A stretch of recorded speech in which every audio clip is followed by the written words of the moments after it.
Hello dear students, this is Paramjit Kaur. Today I will explain the inductance of two-wire transmission line. So start करते हैं. Inductance of two-wire which is single phase transmission line.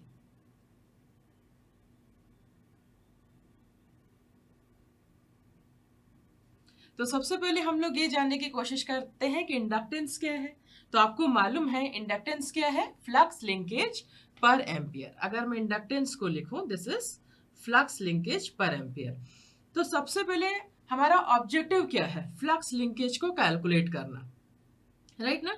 जो भी conductor का flux linkage है हम उसको सबसे पहले उसको कैलकुलेट करने की कोशिश करेंगे. सो हमारे पास में दो तरीके के फ्लक्स लिंकेज होंगे, एक इंटरनल फ्लक्स के कारण और एक एक्सटर्नल फ्लक्स के कारण. तो पहला जो हम फ्लक्स लिंकेज कैलकुलेट करेंगे that is due to internal flux, right. Internal flux. And second is due to external flux.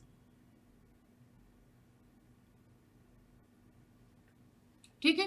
अगर मैं इंटरनल फ्लक्स के लिए एक डायग्राम यहाँ पे ड्रॉ करूंगी. सबसे पहले सपोज यहाँ पर हमने एक कंडक्टर लिया, इसका रेडियस क्या है? R है, और इसमें से फ्लो होने वाली करंट क्या है? I है. यहाँ पर आप ये जो लाइंस देख रहे हैं, these are the flux lines. हमने यहाँ पे फ्लक्स लाइंस ड्रॉ कर दिया है. एक दूसरा कंडक्टर हमने यहाँ पे ले लिया which is d distance from the first conductor. ये डिस्टेंस जो है आपका क्या है? सेंटर टू सेंटर डिस्टेंस है. Centre to centre distance. r is the radius of the conductor. तो सबसे पहले हम क्या कैलकुलेट करेंगे? यहाँ पर ये जो डेरिवेशन है आपका किसके लिए है? First derivation which is due to internal flux. Due to internal flux. तो हम लोग यहाँ पे सबसे पहले क्या निकालेंगे? Internal flux linkage. Internal flux linkage हम यहाँ पे सबसे पहले फाइंड आउट करेंगे. सो यहाँ पर इंटरनल फ्लक्स निकालने के पहले हम लोग को कुछ बातों का ध्यान रखना पड़ता है. सबसे पहले मैं आपको यहाँ पे इंटरनल फ्लक्स निकालने के पहले सबसे पहले मैं आपको डिफाइन करूंगी कि एम्पियर्स लॉ क्या है. एम्पियर्स लॉ निकालने की क्या जरूरत है? एम्पियर्स लॉ आपका क्या कहता है कि line integral of field intensity means field intensity is what? H. इसका जो लाइन इंटेंसिटी होगा around a single closed path is equal to the current enclosed. Means H dot dl की वैल्यू क्या है? I है. H डॉट dl की value क्या है? I है. तो अगर यहाँ पे dl क्या है? क्लोज्ड पाथ है. आपका पाथ कैसा है? सर्कुलर है. तो अगर मैं इस dl को इंटीग्रेट करूं तो आपको क्या मिल जाएगा? Perimeter of the circle. और रेडियस क्या है सर्कल का? r है. तो हम इसको क्या लिख सकते हैं? h into 2πr is equals to I. तो h की वैल्यू क्या हो जाएगी आपकी? I upon 2πr. I upon 2πr. अब यहां पर अगर हम फील्ड इंटेंसिटी निकालना चाहें एट अ पॉइंट R, किसी पॉइंट R पे अगर हम निकालना चाहें और ये R कैसा है? लेस देन कैपिटल R है. ठीक है. मींस रेडियस से छोटा डिस्टेंस है आपका. अगर हमारा रेडियस से छोटा डिस्टेंस है आपका तो उस कंडीशन के लिए हमारा फील्ड इंटेंसिटी की वैल्यू हमारी क्या होगी? सबसे पहले हमको इसकी वैल्यू पता करनी है, क्योंकि हम जब भी डेरिवेशन स्टार्ट करेंगे तो बुक में जो आपका फॉर्मूला लिखा हुआ है वो फॉर्मूला आया कहां से, वहां तक हमें पहुंचने की जरूरत है. तो हम क्या निकालेंगे? Field intensity at a point R from the centre of the conductor. ये R कहां पर है? R distance, small r distance कहां से कहां तक का है? सेंटर ऑफ द कंडक्टर है ना. तो हम लोग को किस पॉइंट पे निकालना है? R पॉइंट पे हम लोग को वैल्यू निकालनी है. सपोज इस कंडीशन में जो फील्ड इंटेंसिटी की वैल्यू है इसको मैंने डिफाइन कर दिया HR के साथ में. तो हम अगर इस फॉर्मूले में रखें तो HR की वैल्यू हमारी क्या आ जाएगी? HR into DL is equals to, हमने यहाँ पे डिफाइन कर दिया करंट की वैल्यू क्या है? R डिस्टेंस पे क्या है? IR है. ठीक है. सो अब हम यहाँ पे क्या लिखेंगे इसको, अगर हम एच आर की वैल्यू निकालना चाहे तो एच आर ये हो जाएगा, ये कितने डिस्टेंस के लिए, यहाँ पर हमने डिस्टेंस क्या लिया हुआ है, रेडियस क्या लिया हुआ है, आर रेडियस लिया हुआ है। तो डीएल की वैल्यू जैसे यहाँ पे 2 पाई आर था आर रेडियस के लिए, तो यहाँ पे क्या हो जाएगा 2 pi small r equal to I r. ठीक है, तो यहाँ पर अगर मैं एच आर की वैल्यू निकालना चाहूं तो H R is I upon 2 pi r. ये एच आर की वैल्यू आई है, राइट ना, ये हमारी किसकी वैल्यू आई है, एच आर की वैल्यू आई है। अब आपको मालूम है चाहे डिस्टेंस आर हो या फिर कैपिटल आर हो, करंट डेंसिटीज की वैल्यू हमारी क्या होती है, यूनिफॉर्म होती है। करंट डेंसिटीज हमारी क्या होगी, यूनिफॉर्म होगी फॉर अ डिस्टेंस आर और डिस्टेंस कैपिटल आर, राइट। तो करंट डेंसिटी क्या होती है हमारी, करंट पर यूनिट एरिया। तो अगर आपका स्मॉल आर रेडियस है तो एरिया क्या लिखेंगे हम, पाई स्मॉल आर का स्क्वायर, और अगर कैपिटल आर है तो पाई आर, आर कौन सा होगा यहाँ पे, कैपिटल आर होगा। तो यहां पर अगर हम करंट डेंसिटी की वैल्यू लिखें, करंट डेंसिटी क्या होगी आपकी, यूनिफॉर्म होगी। करंट डेंसिटी क्या होगी, यूनिफॉर्म होगी for a distance small r और कैपिटल आर। तो अगर हम इसको लिखें current divided by unit area, तो हम लोग इसको क्या लिखेंगे, पाई आर स्क्वायर, और कैपिटल आर के लिए हमारा करंट क्या है, आई है, और हमने यहाँ पे क्या लिख दिया, पाई आर स्क्वायर। ठीक है, अगर मैं यहां से आई आर की वैल्यू निकालना चाहूं तो आई आर की वैल्यू क्या हो जाएगी आपका, pi r square upon pi r square into current I. तो यहां से क्या हो जाएगा आपका r square upon this equal to I r की वैल्यू हो गई। अब अगर इस आई आर की वैल्यू को अगर मैं यहां पर पुट करूं तो आपको एच आर की वैल्यू मिलेगी, कब, कौन सी कंडीशन में, when r is less than R. हम यहाँ पे ऐसा क्यों निकाल रहे हैं, इंटरनल फ्लक्स लिंकेज की वजह से। इंटरनल फ्लक्स लिंकेज क्या है, कंडक्टर के अंदर है। तो ऑब्वियसली जब कंडक्टर के अंदर आप निकाल रहे हो तो जो रेडियस होगा या फिर जो डिस्टेंस होगा centre from the conductor, that should be less than this capital R. तो हम लोग को यहाँ पे जो एच आर की वैल्यू है, फील्ड इंटेंसिटी की वैल्यू है, हम कहां पर निकालेंगे, किस कंडीशन के लिए निकालेंगे, r less than capital R के लिए, small r which is less than capital R, right ना। सो हम यहाँ पर आई आर की वैल्यू पुट करेंगे। आई आर की जब हम वैल्यू पुट करेंगे यहाँ पे, सो this will be what will give here, I r की वैल्यू हमने क्या रख दिया, आर स्क्वायर इंटू दिस, आई हमने यहाँ रख दिया अपॉन 2 पाई आर। ठीक है, तो हम लोग को यहाँ पे क्या मिल जाएगा, आर से आर आपका कैंसिल हो गया, आर अपॉन 2 पाई आर का स्क्वायर इंटू आई, ये हो गया आपका एच आर की वैल्यू। तो जब आप डेरिवेशन जब आप स्टार्ट करते हैं इसका, तो डायरेक्टली आपको कौन सी वैल्यू मेंशन रहती है, इस एच आर की वैल्यू आपकी मेंशन रहती है बुक में। तो आपको यहां तक लाने की बहुत ज्यादा जरूरत है कि ये जो वैल्यू है कहां से आया है, ये कंडीशन किसके लिए है, when r is less than capital R, right ना।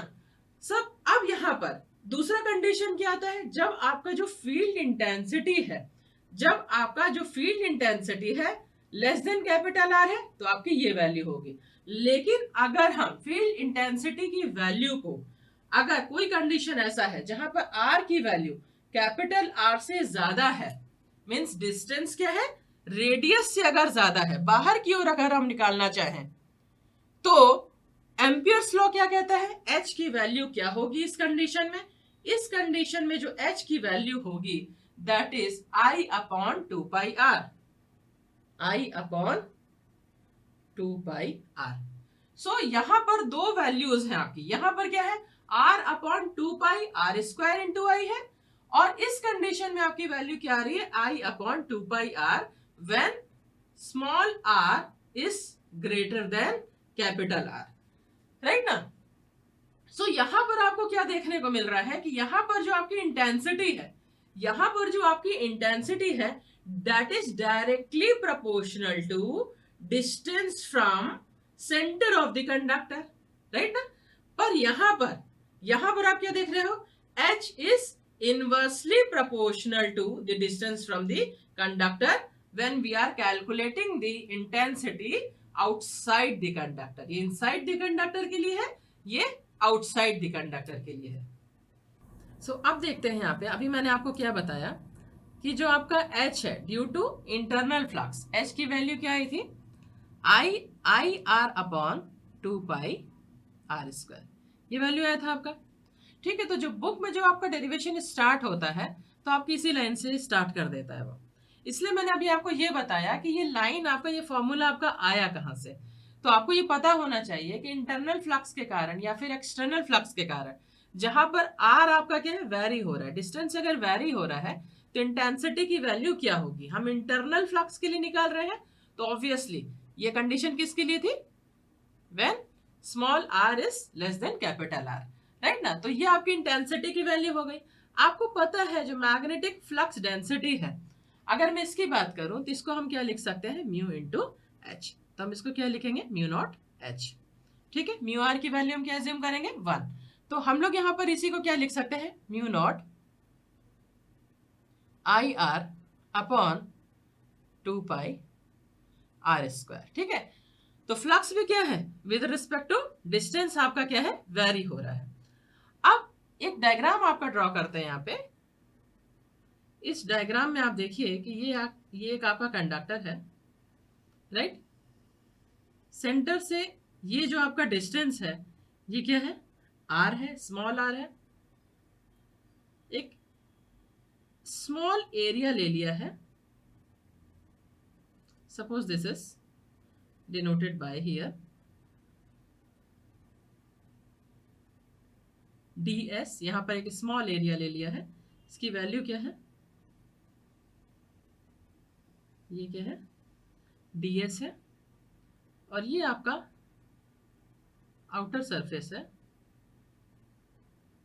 ये सर्कल बहुत अच्छा नहीं बना है मेरा, तो ये जो आउटर सरफेस है इसका जो रेडियस है दैट इज कैपिटल आर। ठीक है, ये आपका कंडक्टर कुछ इस तरीके से क्रॉस सेक्शनल एरिया लिया हुआ है, आपका पीछे की ओर है, और ये जो स्मॉल डिस्टेंस है दैट इज डी आर। इस स्मॉल डिस्टेंस को क्या ले लिया है, डी आर ले लिया है, और करंट आपका फ्लो हो रहा है।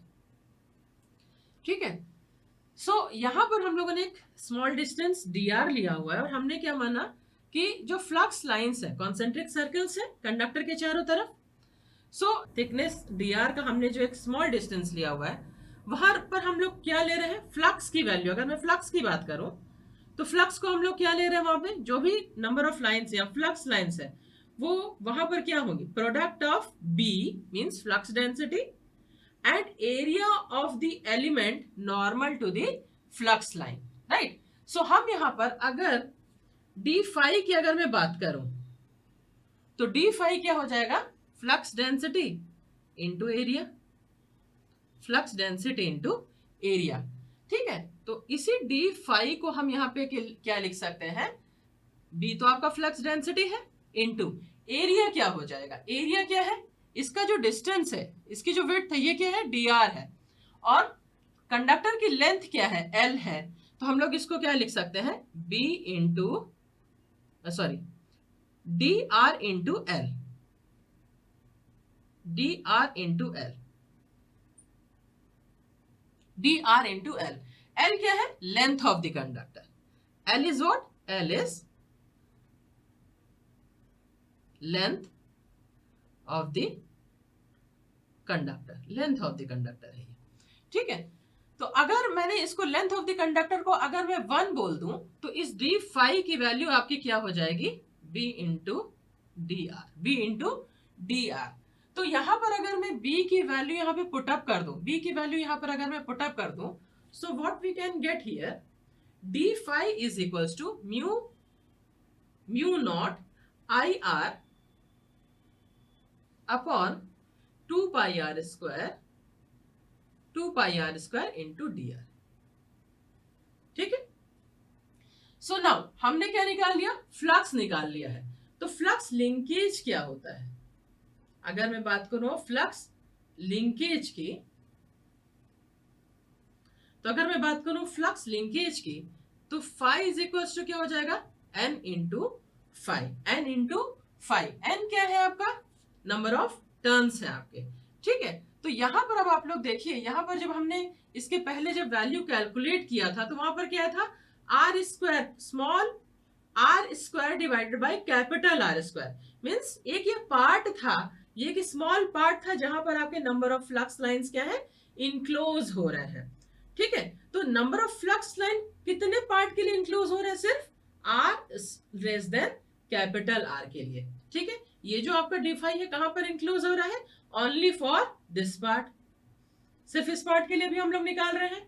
तो यहां पर ये जो नंबर ऑफ टर्न्स होगा, अगर मैं इसको डी साई के फॉर्म में लिखूं स्मॉल पार्ट के लिए अगर मैं बात करूं, so this will be, small part क्या था आपका, small r square divided by capital R square. इसके पहले जब मैंने करंट की वैल्यू यूनिफॉर्म करंट डेंसिटी वाला जब पार्ट सॉल्व कराया था, वहां पर यही आपका पार्ट आया था। ये स्मॉल पार्ट क्या है, इतने ही पार्ट के लिए आपका फ्लक्स लाइंस क्या लिंक हो रही है, and this is given by d5 for a small flux area और small distance which is less than radius. तो अब हम यहां पर क्या बात करेंगे, अब हम लोग यहां पर क्या देखेंगे, d5 की वैल्यू आपकी क्या है। d5 की वैल्यू ऑलरेडी आपने निकाल चुके हैं यहाँ पे आप, तो आप इसको पुट कर दीजिए। ये क्या हो जाएगा, r square upon capital R square mu not I upon 2 pi r square r into d r, ये वैल्यू होगी आपकी। अब अगर मैं टोटल फ्लक्स लिंकेज की बात करूं, तो टोटल फ्लक्स लिंकेज कहां से कहां तक आएगा, जीरो से लेके कैपिटल आर का इंटरनली, इंटरनल कंडक्टर में अगर मैं टोटल फ्लक्स लिंकेज की बात करूं, सो ये कहां से कहां तक आएगा, जीरो से कैपिटल आर तक, और डी साई को आप क्या कर दीजिए, इंटीग्रेट कर दीजिए। तो आपको वैल्यू आपको यहां से क्या मिल के आएगी, जो कांस्टेंट टर्म है मैं अगर उसको बाहर निकाल लूं तो क्या हो जाएगा, mu not I upon 2 pi r4, 2 pi r4 नीचे है तो 2 पाई r4, और इंटीग्रेशन में आपका क्या बचेगा, इंटीग्रेशन में आर स्क्वायर और आर, क्योंकि फंक्शन क्या है यहाँ पे, डी आर है, ये आर का फंक्शन है। ठीक है, तो r cube into d r. जब आप इसको इंटीग्रेट करेंगे then you will get here mu not I upon 8 pi, mu not I upon 8 pi. This is the value of internal flux linkage. तो आपने अभी क्या देखा, जो टोटल इंटरनल फ्लक्स था जो आपने अभी कैलकुलेट किया, total internal flux linkage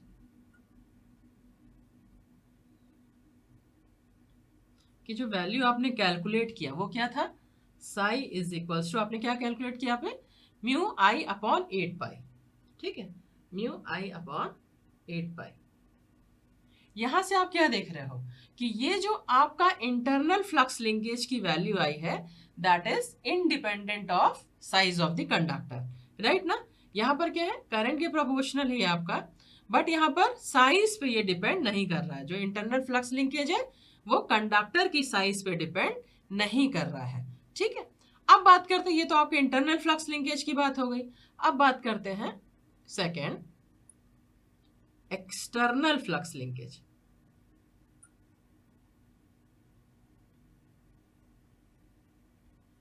external flux linkage की बात करें तो आपका जो एक्सटर्नल फ्लक्स लिंकेज है means small r is greater than और इक्वल टू कैपिटल आर। अभी तो हमने इंटरनल के लिए निकाला था, तो इसकी कंडीशन आपकी क्या हो जाएगी, जो आपका स्मॉल आर है which is greater than r equal to capital R, but this is less than the distance D.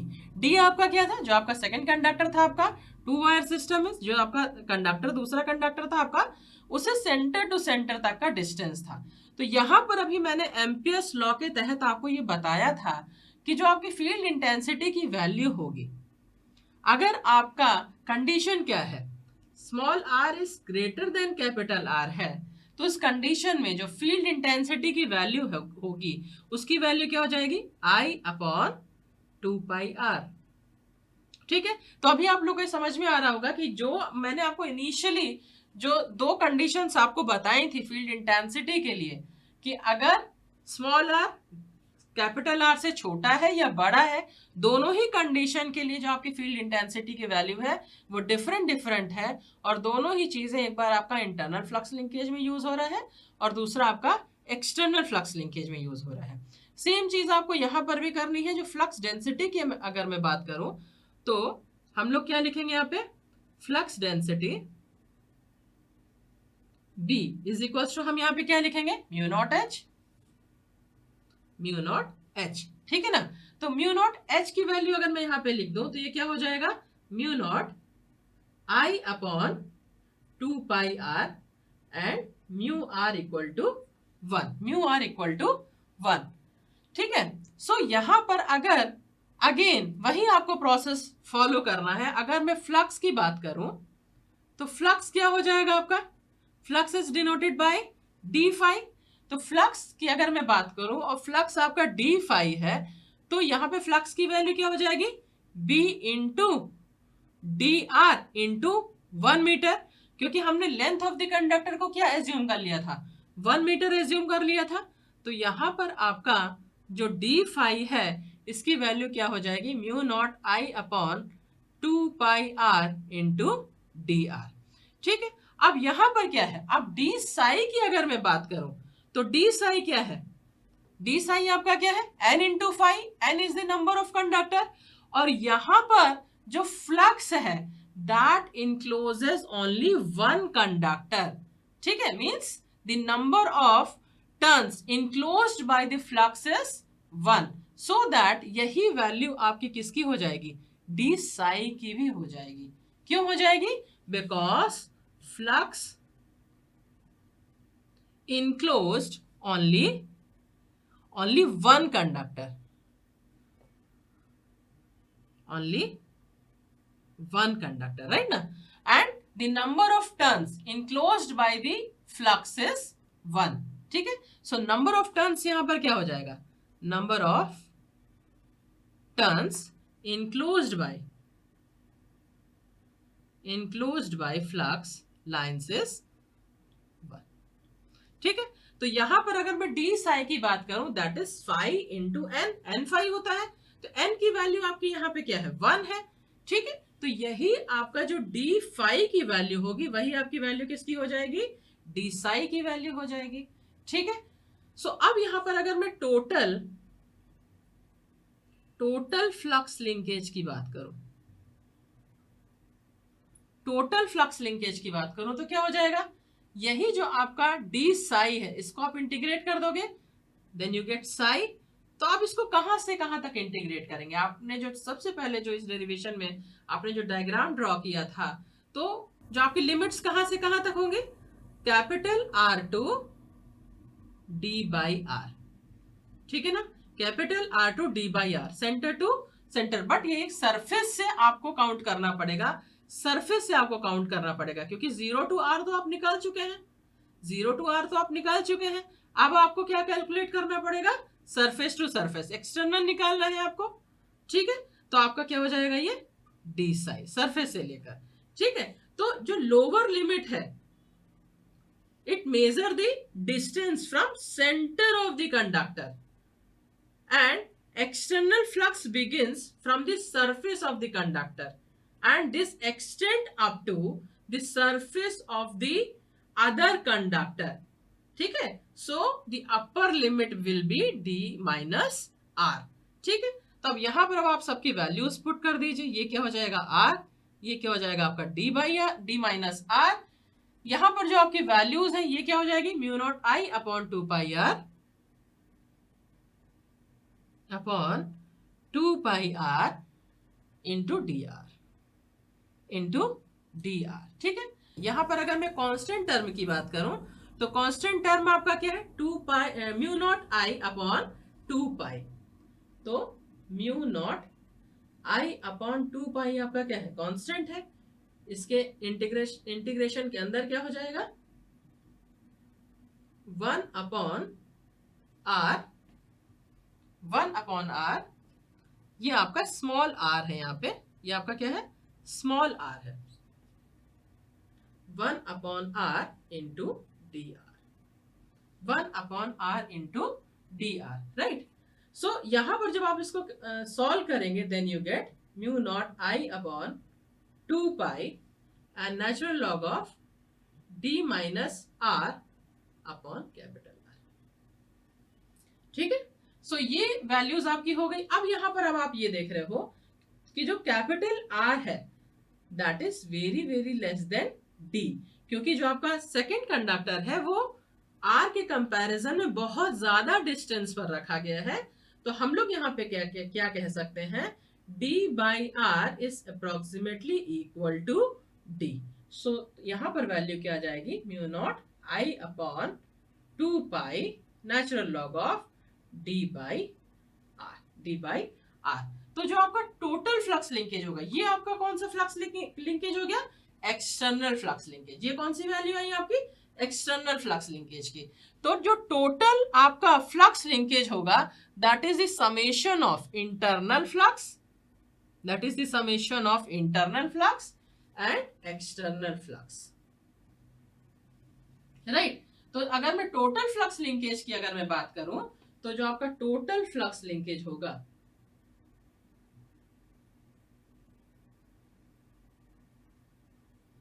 तो जो आपका टोटल फ्लक्स लिंकेज होगा that is summation of both internal and external. तो ये वैल्यू आप क्या लिखोगे, mu not I upon 8 pi plus mu not I upon 2 pi log of d by r, ठीक है।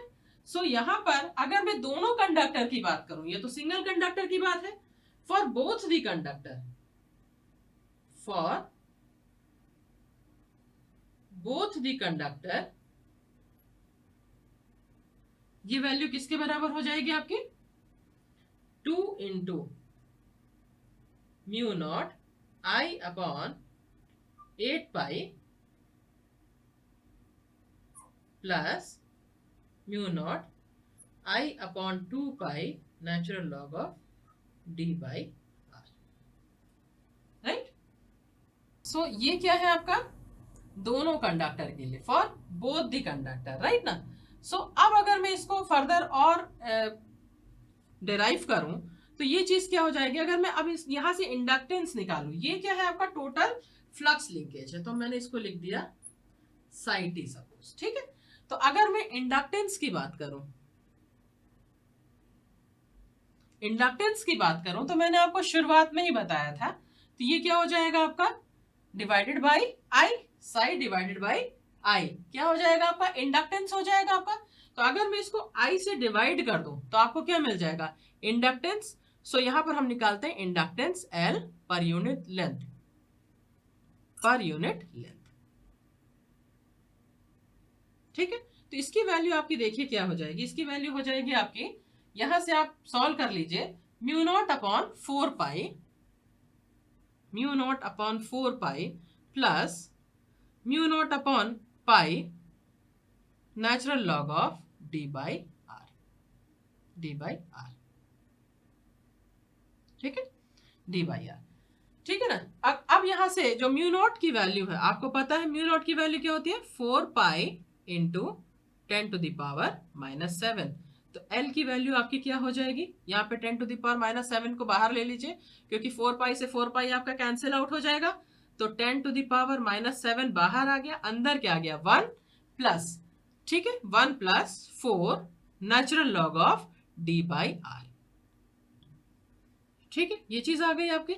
अब अगर मैं 4 into 10 to the power minus 7, अगर मैं 4 को अगर मैं मल्टीप्लाई कर दूं, 4 को अगर मैं मल्टीप्लाई और डिवाइड कर दूं यहाँ पे, तो ये क्या हो जाएगा, 4 into 10 to the power minus 7, ठीक है, 1 upon 4 plus natural log of d by r, ठीक है। इसको सिंप्लीफाई करने के लिए किया हुआ है बस।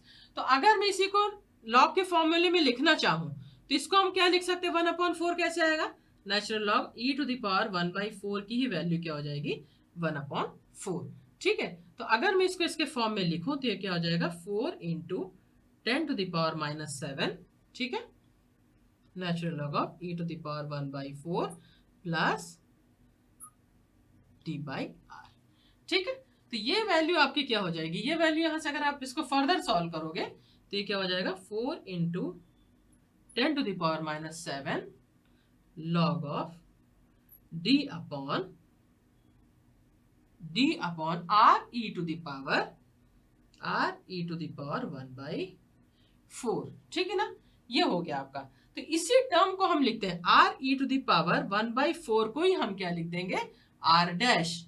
ठीक है, तो ये टर्म आपका क्या हो जाएगा, एल की वैल्यू आपकी क्या हो जाएगी 4 into 10 to the power -7 natural log of d by r dash. ठीक है ना, डी बाई आर डैश। और e टू द पावर 1/4 की वैल्यू क्या होती है, माइनस। यहां पे आप क्या लिखेंगे, माइनस साइन। ठीक है ना, तो यहां पर आपकी जो वैल्यू हो जाएगी, ये वैल्यू आपकी क्या हो जाएगी, आपकी e टू द पावर 1/4 की वैल्यू आपकी हो जाएगी 0.7788।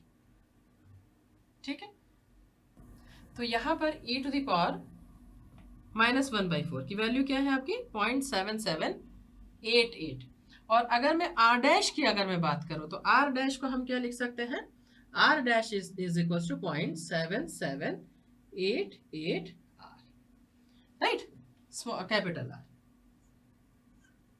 ठीक है, तो ये हो गई आपकी r डैश की वैल्यू, कि r डैश की वैल्यू आपकी क्या होगी 0.7788 r। सो ये क्या है आपका सिंगल फेज 2 वायर सिस्टम का इंडक्टेंस कैलकुलेशन है। आई होप आपको ये चीज समझ में आ गई हो।